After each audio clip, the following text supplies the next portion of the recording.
Praise the Lord. கர்த்தருக்கு ஸ்தோத்திரம். இன்றைய வசனம்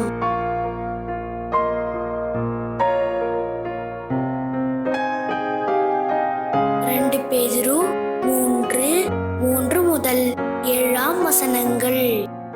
முதலாவது, நீங்கள் அறிய வேண்டியது என்னவெனில், கடைசி நாட்களில் பரியாசக்காரர் வந்து தங்கள் சுய இச்சைகளின்படியே நடந்து அவர் வருவார் என்று சொல்லுகிற வாக்குத்தத்தம் எங்கே?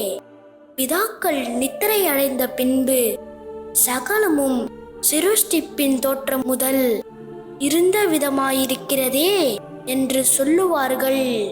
பூர்வ காலத்தில் தேவனுடைய வார்த்தையினாலே வானங்களும் ஜலத்தினின்று தோன்றி ஜலத்தினாலே நிலை கொண்டிருக்கிற பூமியும் உண்டாயினவென்பதையும், அப்பொழுது இருந்த உலகம் ஜலப்பிரளயத்தினாலே அழிந்ததென்பதையும் மனதார அறியாமல் இருக்கிறார்கள்.